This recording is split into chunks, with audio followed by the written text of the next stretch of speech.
My hand froze midair as I reached for the volume knob. I wasn't supposed to hear it. Nobody was. She's sweet to his face. But I swear, if I have to hear about his back pain one more time. My daughter's voice, sharp and tired, drifted through the phone speaker. I feel like I've got a toddler and a nursing home patient under one roof. She hadn't hung up. She'd finished her usual check-in call and must have thrown her phone onto the kitchen counter. I'd been placing the receiver back in its cradle when her words hit me like a hammer to the chest. If I hear about his glory days in accounting one more time, I'm going to scream. She chuckled, not kindly. He's like an old VHS tape stuck on rewind. My thumb hovered over the end button, my stomach twisted. Before we go any further, don't forget to subscribe and hit that like button if you've ever questioned your place in someone else's life. This story might make you do just that. She's different with him around, Emma said. I mean, yeah, the kids love Grandpa, but come on. He's always here. He eats our food, hogs the TV, leaves crumbs in the couch. Someone laughed. Another voice. Laura, probably, Emma's best friend from college. You're not running a retirement home? Laura said. Exactly. I hit the end button. I didn't cry. Not yet. I sat down in the armchair I'd once watched cartoons in with Emma on my lap. The one I bought when she was 6. She used to fall asleep in it with her face pressed against my chest. That chair had survived a house fire, 2 moves, and 1 marriage. Now it sat in a rented living room I'd moved into 2 years ago, just to be close to her. I stared out the window for I don't know how long. My neighbor across the street, Mrs. Vartanian, was watering her petunias, humming a song I couldn't name. Life outside went on. Birds chirped, a squirrel ran across the telephone wire. But inside me, something cracked. Emma thought I was a burden. When I moved here, she'd said things would be easier. Dad, you'll love it. You can help with the boys. We'll have dinners like we used to. You'll feel like part of the family again. And I believed her. When she needed a co-signer for the house, I did it without blinking. When her husband lost his job last year, I paid the property tax. When their roof leaked, I wrote the check. I dipped into my savings so the kids could keep their private school spots. And I told myself it was love, family. What else is money for at my age? But hearing her voice, hearing her call me a nursing home patient, turned that love into something bitter. Not regret, just clarity. I wasn't her father anymore. I was a bill, a task, a weight. That night, I didn't sleep. I laid awake and listened to the ticking of the kitchen clock, the occasional creak of the old house, and the silence that always follows disappointment. By morning, the decision was made. I poured myself coffee and walked out onto the porch. My breath fogged in the crisp air. A dog barked down the street. I dialed a number I hadn't used in 5 years. Reggie? A pause. Well, I'll be damned. Frank Bennett calling me at 8 in the morning. The world must be ending. I laughed, sort of. I need a realtor. He didn't ask why. Reggie never did. You selling the condo? No, the house. Another pause. Emma's house? My name's on the deed. He whistled low. You sure about this, Frank? I've never been more sure. After we hung up, I stood there for a while, watching the sun rise behind the neighbor's maple tree. Leaves glowed orange and red, like embers in slow motion. I used to love fall. Still do, I guess. Inside, Emma was laughing with the boys. Toast popped. The house smelled like butter and syrup. I wanted to be angry. I wanted to barge in and ask her what I'd done to deserve her contempt. But I didn't, because I knew she wouldn't understand. The first thing a man loses when he becomes a burden is the right to defend himself. So I didn't. I just watched the sunlight flicker through the trees, made a second cup of coffee, and wrote a list. Tomorrow, I would sell the house. The next day, I would cancel the payments. Next week, I would vanish from their day to day. Not out of revenge, out of respect. For myself. I didn't tell Emma. Not that morning, not the next. I went through the motions. Dropped the boys off at school, cleaned out the gutters like I'd promised, even fixed the broken latch on the garden gate. I smiled when she said thank you. I nodded when her husband, Nick, mumbled a half-hearted, appreciated. They had no idea what was coming. Reggie called me on Wednesday. "Frank, it's a seller's market. That house will go fast. Want me to start the listing paperwork?" "Do it." "Any heads up to Emma and Nick?" I looked out at the backyard where my grandson was trying to teach the dog to fetch a stick 3 times its size. The dog was smarter than him, gave up after 1 throw. "Not yet," I said. The truth was, I didn't know them a damn thing. But I didn't want to hurt the boys. Not them. They were the only reason I hadn't walked away years ago. I started quietly packing. Not the big things that would raise alarms, but little things. My books, photo albums, the mug Emma made me in kindergarten with Otter One Dad scratched into ceramic. I slid that one into a shoebox with tissue paper like it was a museum artifact. In the garage, I found the old fishing rods I used to use with my wife. I dusted them off, ran my fingers over the cork handles. It had been years, too many. That night, I laid out folders on my bedroom floor. Bank records, account closures, power of attorney forms. I revoked the medical proxy Emma didn't even remember she had. Took her name off the credit union access, called my estate lawyer, and rewrote the will. "No beneficiaries?" he asked, surprised. "I'll donate it." He paused. "You sure? Not even the grandkids?" "They're not old enough to understand yet." Silence on the line. He respected that answer. On Friday, I stopped by a diner down the highway, the kind with cracked leather booths and waitresses who call you hun. The waitress, Sherry, poured me coffee without asking. "Rough week?" she asked, watching me stare into my mug like it held the meaning of life. "Just tying up some things," I said. She didn't push. God bless women like that. I left a tip bigger than the check and drove past the lake. The water was still, peaceful. It reminded me of when life was simpler, when my biggest worry was whether Emma's bike chain was too loose. That evening, Emma made spaghetti. "Your favorite," she said, smiling. I nearly choked on the irony. We sat at the table, me, Emma, Nick, the boys.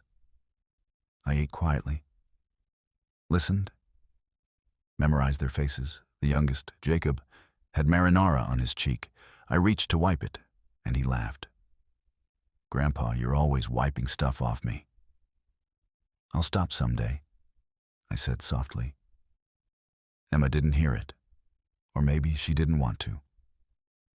Saturday morning, I put on my best jacket and told Emma I was going for a walk. "Just down to the hardware store." I lied. "Need a new wrench." She barely looked up from her phone. "Okay, don't forget the mail." I walked past the mailbox, past the corner store, and kept going until I reached Reggie's office. He handed me the contract. "You can still change your mind," he said. "I won't." He watched me sign with a kind of sadness. "You're a good man, Frank." I didn't answer. When I got back, the kids were gone. Some birthday party. Emma was folding laundry. "You get your wrench?"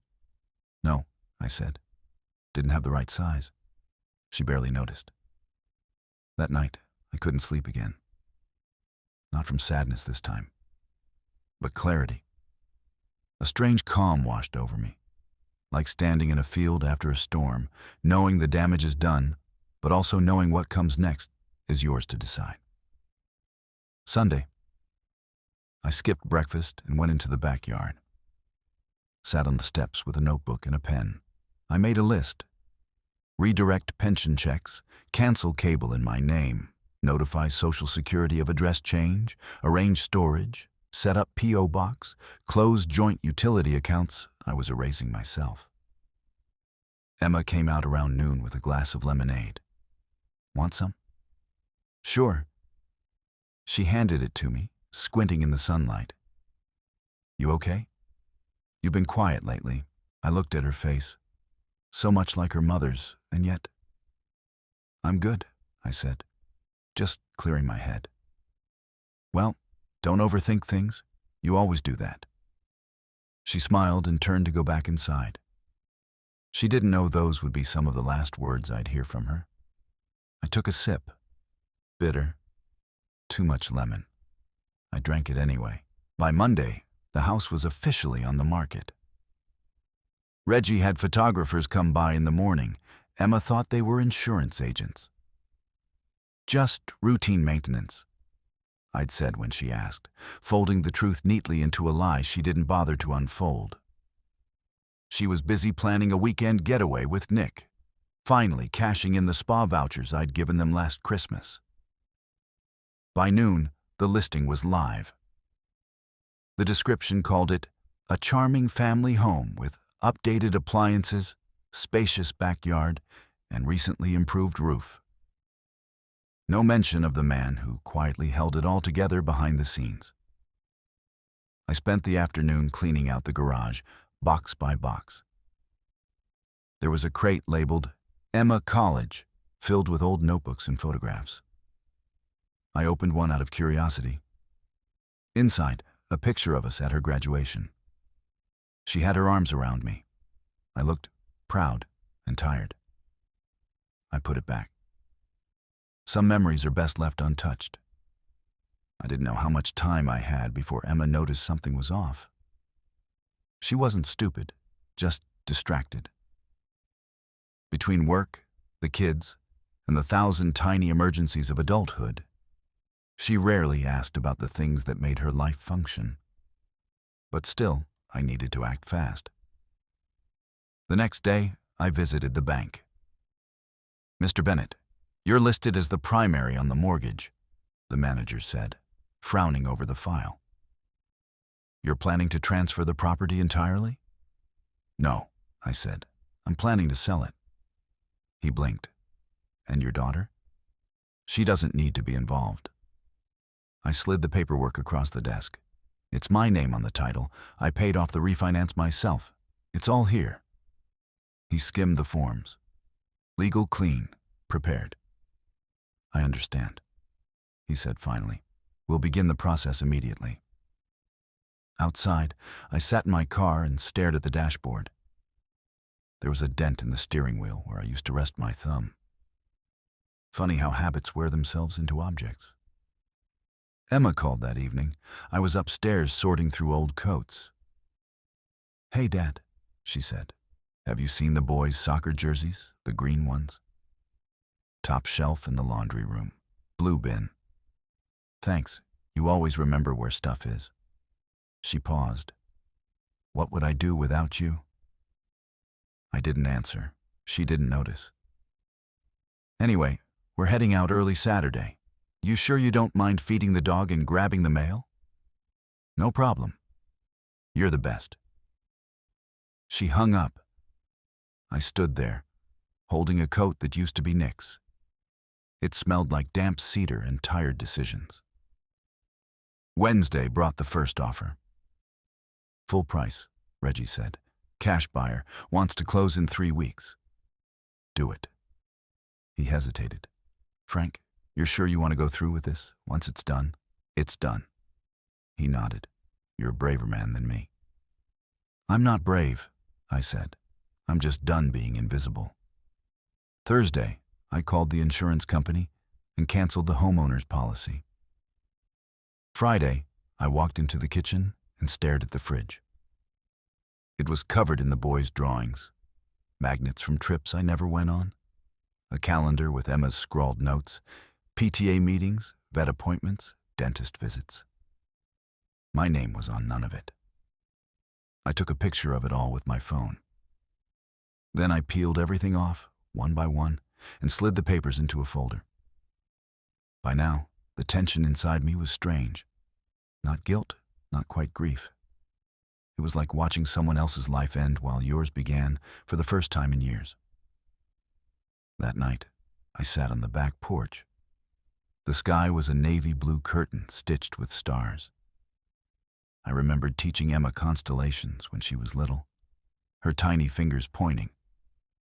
That one looks like a cat, Daddy. She didn't believe in stars anymore, only spreadsheets and schedules. I slept better than I had in weeks. Saturday morning, I loaded the last of my belongings into the trunk of the old sedan. I didn't have much, just what mattered. Emma came out, suitcase in hand. "You're up early?" "Wanted to get some errands done." "Can you turn the sprinklers on around noon and make sure the dog gets his pills with dinner?" "Of course." She smiled, kissed my cheek, and walked toward the car.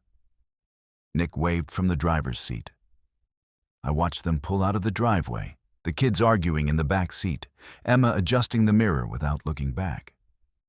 When the taillights disappeared, I stepped inside. I sat at the dining room table and wrote 2 notes. One for Emma, one for the boys. I left hers on the counter. The boys, I tucked into their sock drawer. They'd find it eventually. Then I made one last call. "Storage unit's ready," the man on the phone said. "Thank you. I'll be there in an hour." I grabbed my keys, took one last look around the house, and left. I didn't lock the door. Reggie would handle the rest. I drove away with the windows down, letting the wind carry out the last remnants of silence I'd been swallowing for far too long. The wind felt different outside that house. Colder, maybe, or cleaner. I didn't look back. I headed straight to the storage facility on Magnolia. The manager, Curtis, handed me a clipboard with a smile that tried too hard. "Got a 10x15 ready for you. Easy access, ground floor. Let me know if you need a dolly." I nodded, signed the forms, and backed my car into the space. The unit smelled like dust and concrete. A blank box, fitting, I began unloading. A lifetime reduced to 6 boxes, a recliner, 2 rods, and a toolbox. That's all I kept.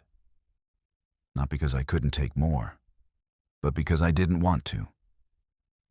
The rest of it belonged to a man who bent too much, waited too long. I shut the metal door, latched the lock, and walked out with the key on a fresh ring. At the front desk, Curtis raised an eyebrow. "That's it?" "That's it." He didn't ask more. He'd seen this before. People vanishing, one unit at a time. By lunchtime, I'd checked into a modest motel off the interstate. Room 106, mustard curtains, a humming mini-fridge, and carpet that remembered the 80s. It wasn't home, but it was mine. For now. I sat on the edge of the bed and checked my phone. 3 missed calls from Emma, 1 from Nick, 2 voicemails. I didn't listen to them. I opened the Notes app and reread what I'd left on the counter. "Emma, you once told me this house was our fresh start, a place where we'd rebuild family. But somewhere along the way, it became clear I was just a fixture, like a coffee table or a smoke detector. Useful, present, unnoticed. I overheard what you said on the phone last week. You didn't mean for me to. I understand that. But I believed you when you said I'd be part of your life. I don't believe that anymore. The house is sold. The payments will stop. My accounts are no longer your safety net. I wish you peace and clarity. Dad." It wasn't cruel, just honest. The boy's note was softer.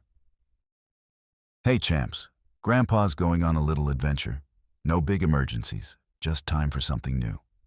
Take care of your mom. Be kind, even when it's hard. I love you more than peanut butter loves jelly. Grandpa. I turned off my phone, set it face down on the nightstand, closed the curtains, slept until dusk. The next few days passed like underwater hours, quiet, slow, unreal. I ate breakfast at the same diner every morning. Sherry remembered my order by day 3.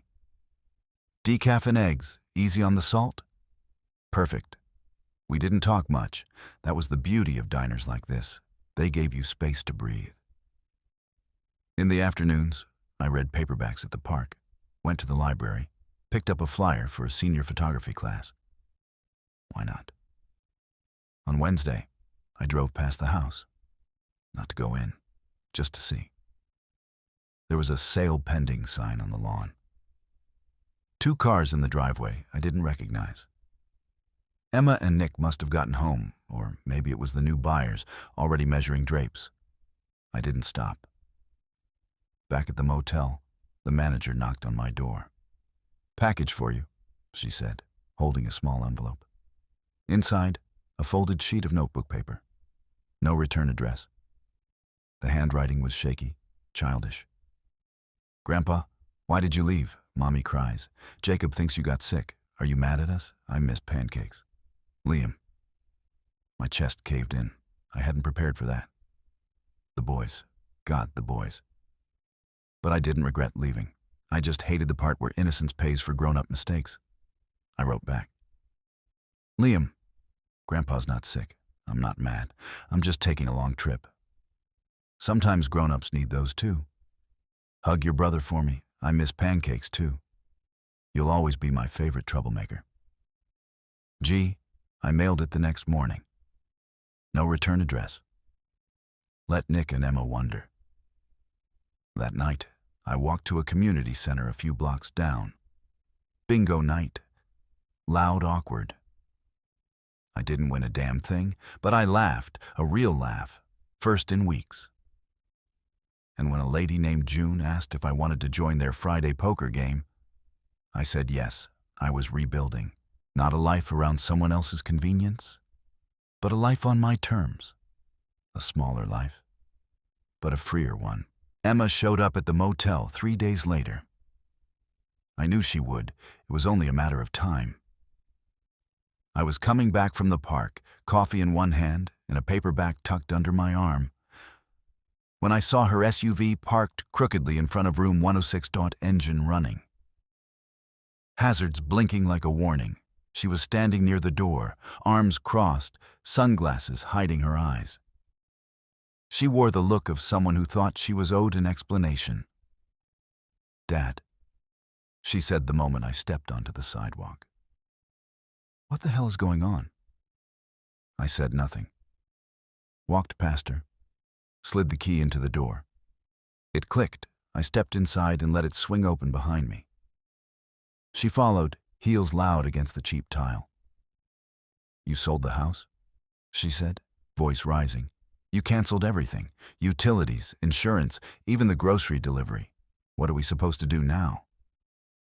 I placed the coffee down, sat on the edge of the bed. "You'll figure it out." She scoffed. "Wow, that's rich." I looked up at her. Really looked. She was angry, yes, but under that, panic.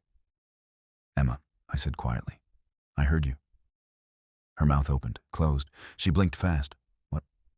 What do you mean?" "That night, you forgot to hang up. I heard everything you said to Laura." The silence was heavier than her anger. She pulled off her sunglasses. Her eyes were red-rimmed. "Dad, I was venting. I didn't mean half of it." "But you meant enough," I said. She sat down hard on the chair across from me. I was tired. The kids were sick. Nick had been laid off again, and I was in the way. She looked at the floor. "I didn't mean for you to hear that." But I did. We sat in the quiet hum of the motel's ancient air conditioner. "I never asked for anything," I said. "I gave you what I had, my time, my savings. I uprooted my life to help yours, and I don't regret it, not 1 second. But I won't keep standing where I'm not wanted. Her voice cracked. I didn't mean it like that. But you said it like that. She rubbed her eyes, mascara smudging. The boys, they miss you. I miss them too. They don't understand. Jacob cried for an hour when you didn't show up Friday. Liam thinks he did something wrong. My throat tightened. I left a note. They're children, Dad. Notes aren't enough. Neither were my years. We sat there, two people with too many memories between them and too few good ones left. Finally, she said, "So that's it? You're just gone?" "No," I said. "I'm just not a convenience anymore." She nodded, slow and bitter. "So this is payback?" "No," I said again. "This is peace." She stood, anger rising again, easier to carry than shame. "Fine. Live your peace. But don't come crawling back when the motel walls get too thin and the loneliness creeps in." I didn't respond. I didn't need to. She left without another word. I waited a long time before I exhaled. That night, I walked to the poker game. June waved me over, smiling. "Saved your seat," she said, patting the chair next to her. I played like a rookie, lost $7. But I laughed, and nobody looked at me like I was furniture.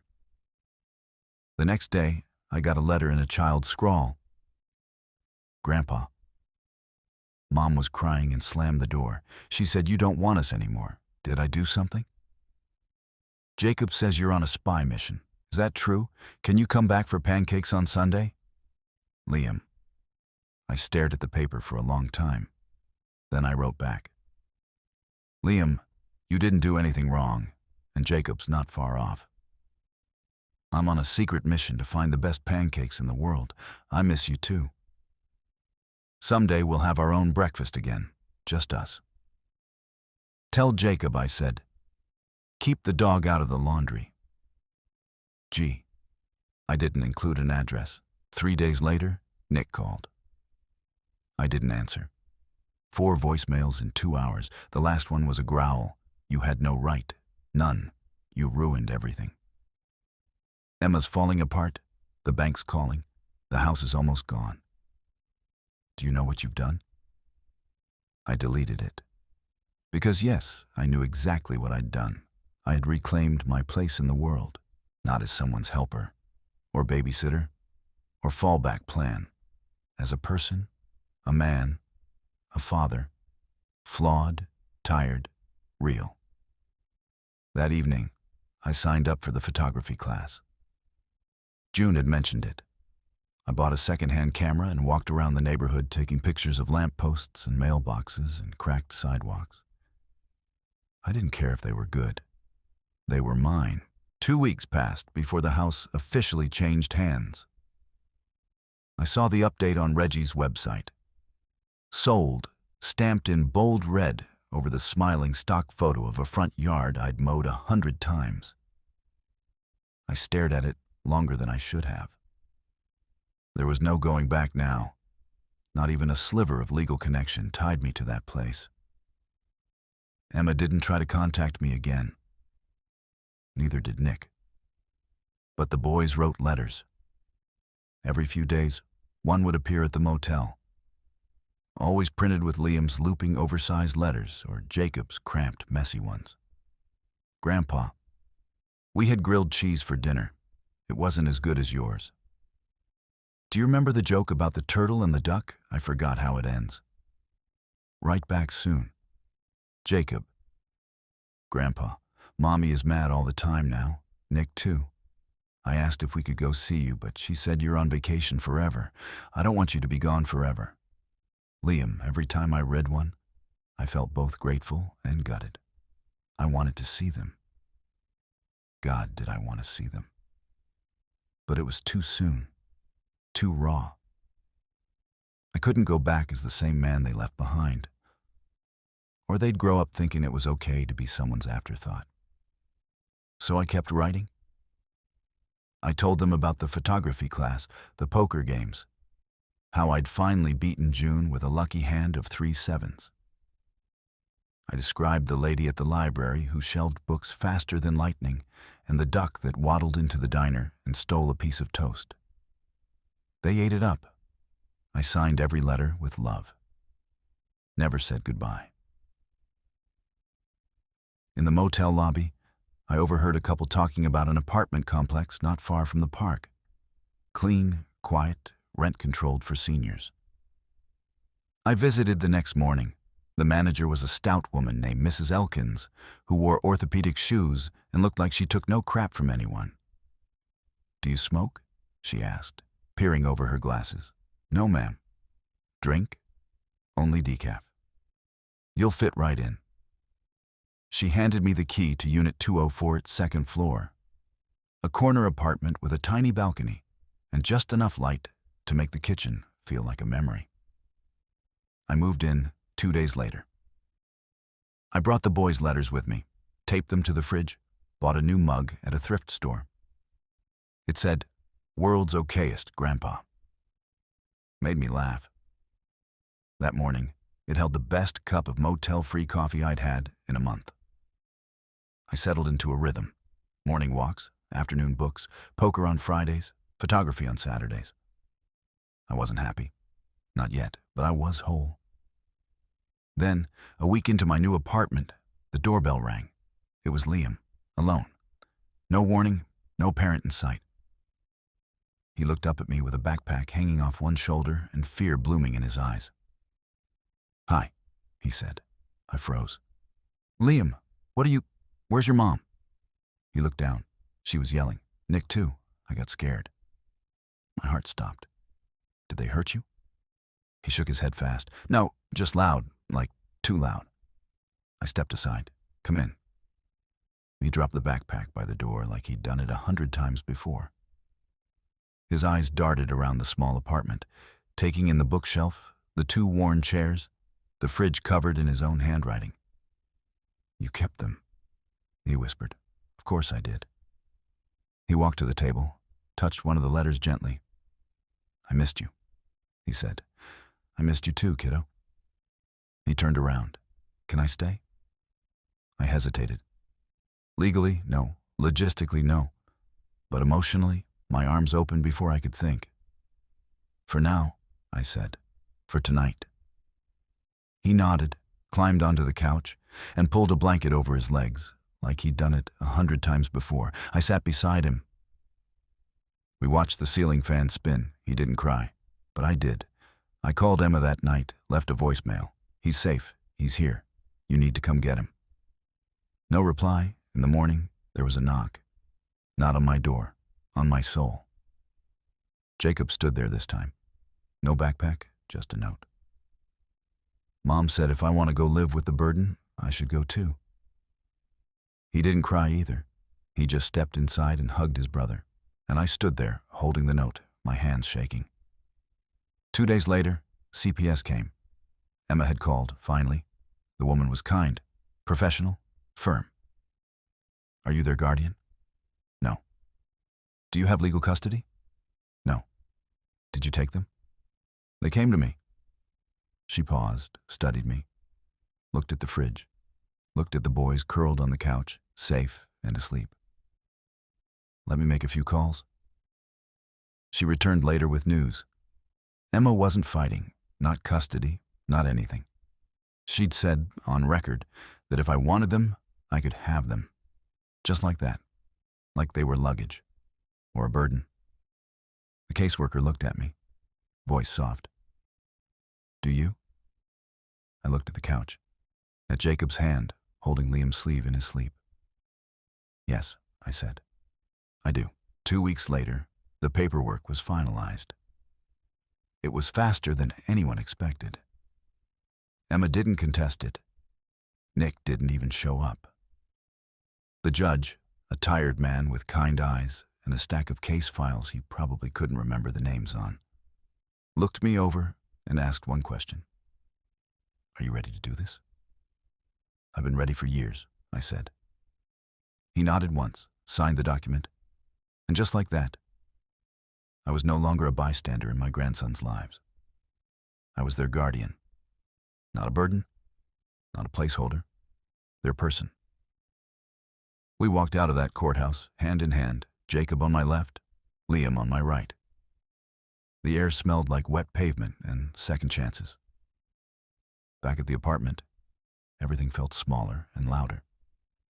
Two boys turned a quiet space into something electric. Socks on the floor, crumbs on the counter, laughter in the hall. It was chaos, beautiful, aching chaos. I bought bunk beds from a second-hand shop, carried the pieces up the stairs myself. Jacob helped with the screws, Liam sorted the nuts and bolts. They argued about who got the top bunk. Jacob won with a coin toss. Liam pretended not to care, but pouted for an hour anyway. I cooked dinner every night, nothing fancy, just what I could. Grilled cheese, spaghetti, scrambled eggs. Liam declared I made the crispiest bacon in North America. Jacob said my mashed potatoes tasted like Thanksgiving. I didn't correct them, just smiled and made sure the plates were full. We fell into a rhythm, the three of us. Mornings started with cartoons and cereal. Afternoons brought school pickup and homework that made me relearn 5th grade math. Evenings ended with stories and prayers and one final I love you before lights out. I thought I was too old for this, too slow, too tired, but I wasn't. Not when it mattered, not for them. One afternoon, a letter came. No return address, but I recognized the handwriting. Emma. Dad, I don't expect you to forgive me. I wouldn't. I've been angry for a long time, at myself, at life, at the things I thought I deserved and didn't get. I took it out on you. I said things I can't unsay. You heard what I truly thought when I didn't think you were listening. And that's the ugliest kind of truth. I was wrong. About you? About what it means to be loved by someone who never gave up. I don't know how to fix this. I don't even know if I should, but I hope, if nothing else, that the boys know how lucky they are. Love, Emma. I sat with that letter for an hour. Then I folded it and slid it into a shoebox with the others. Not out of spite, just preservation. Some things are meant to stay tucked away. Jacob started a journal. He wrote in it every night. One evening, he asked me, Grandpa, do you think people can change? I paused. Sometimes. He nodded, chewing his pencil. I think Mom wants to, but I don't know if she knows how. I didn't answer. I just rubbed his back and let him keep writing. Liam asked if he could invite June to his birthday party. You mean my friend June? Yeah, she said I was a little rascal with good manners. I like her. I laughed. All right, I'll ask.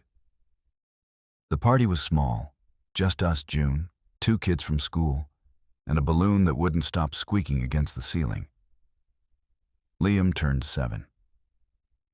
We ate cake with blue frosting and listened to him tell knock-knock jokes that barely made sense.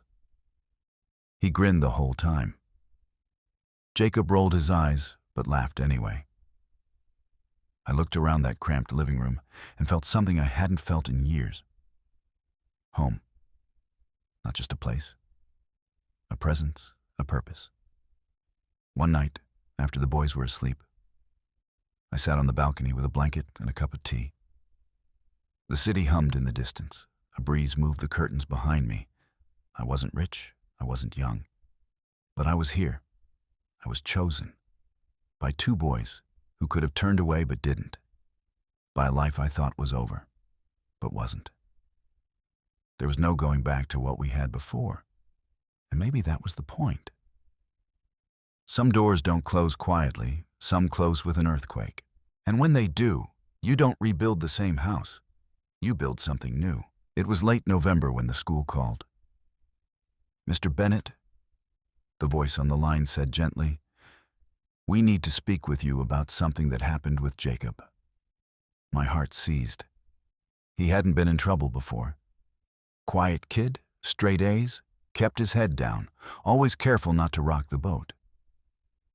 But that day, he'd shoved another boy into the lockers. Apparently, the boy had called me a pathetic old man who smelled like soup. Said Jacob's real parents didn't even want him. It wasn't the insult that hurt. It was how fast Jacob had been willing to throw a punch to protect me. I sat across from him in the principal's office, watching his jaw set in a way that reminded me of Emma at that age. Stubborn. Furious. "They said you weren't my dad," he muttered, arms folded. I leaned in. "You know what I told them?" I shook my head. I said, "He's better than a dad. He chose me." I didn't have words for that, just a hand on his shoulder and the overwhelming need to get him home. That night, I made chicken soup. The kitchen filled with steam and the smell of thyme and roasted garlic. Liam came in wearing socks on his hands. "Are we poor now?" he asked out of nowhere. I paused at the stove. "Why would you ask that?" "Because we don't have a backyard or a garage, and our TV is small." I crouched to his level. "Do you feel poor?" he thought. "No, just squished." I smiled. "Squished is okay. Squished means cozy." He nodded, satisfied, and ran off to find his brother. In December, the boys wrote letters to Santa. I found them on the kitchen table, next to a half-eaten banana and a juice box. Jacob's list was simple: a book series, new shoes, and a baseball glove that actually fits.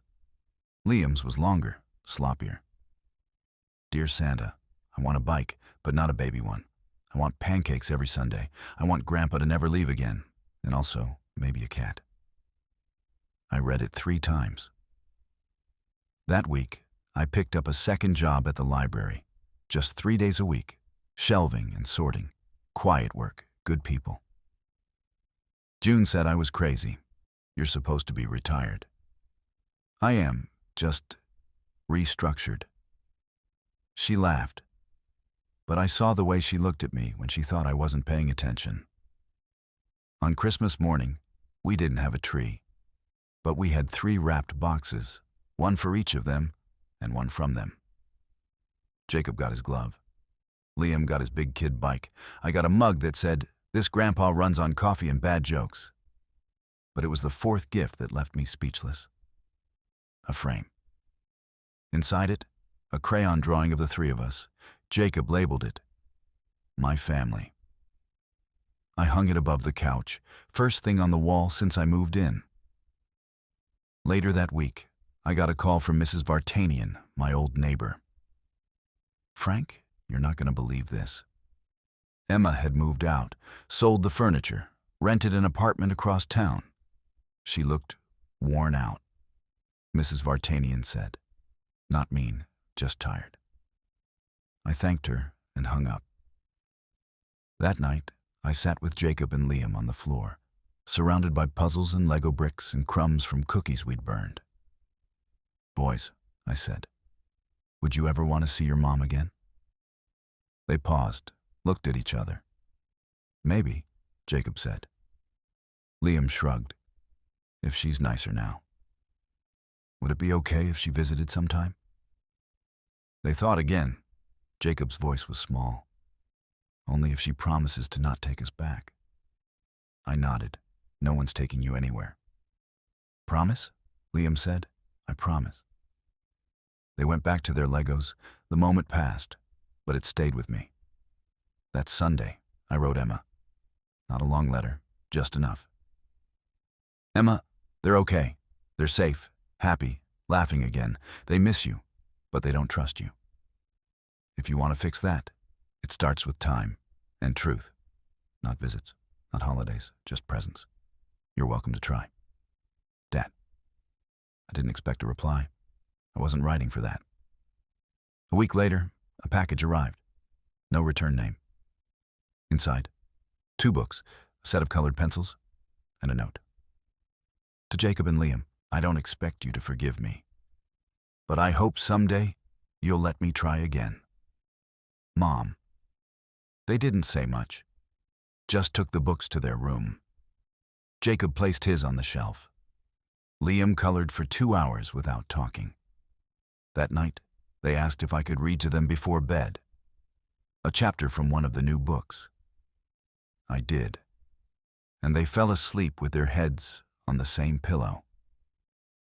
I watched them for a long time. 2 boys who'd been given up, then found again, not by someone perfect, but by someone willing. In January, the snow came late but hard.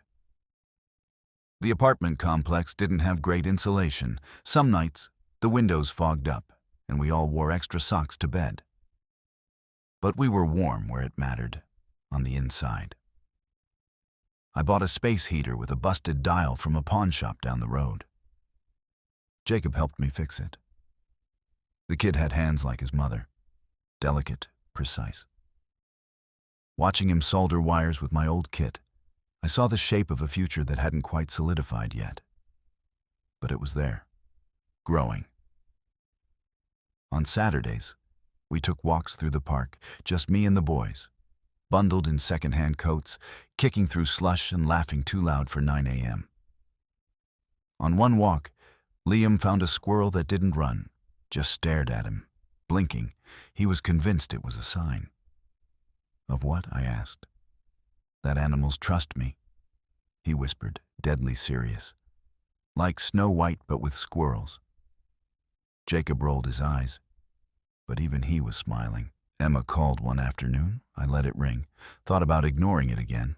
Then I picked up. Hi, she said. Her voice was different, slower. How are they? Good. I've been going to a counselor too. I didn't respond. I'm not asking for anything, she said. I just wanted you to know.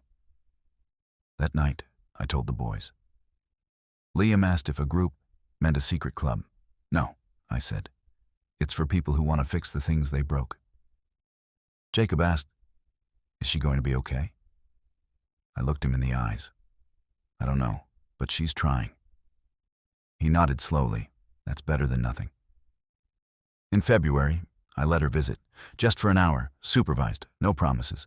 She brought cookies, burnt them. Liam teased her.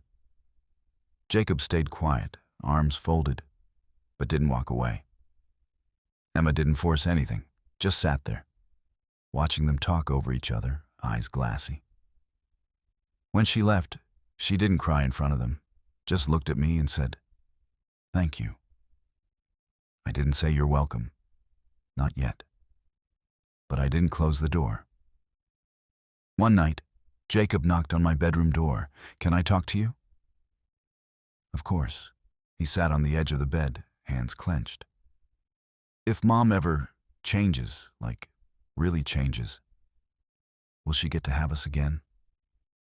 I sat up. That's a big question. He nodded. I don't know what the future holds, Jacob, but what I do know is this. You're not something to be passed around. You're not luggage. You're not a chore. He looked at me, eyes wet. So we stay with you? As long as you want to. He exhaled, a long, deep breath. Okay. I just needed to know. At school, Liam won a science fair ribbon. I missed the actual event because of a stomach bug, but he came bursting through the door, ribbon held high, screaming, "Grandpa, I did it!" Jacob made the honor roll again. But this time, he let me pin the certificate to the fridge. They were healing, so was I. Spring crept in like a shy guest, warmer mornings, longer evenings.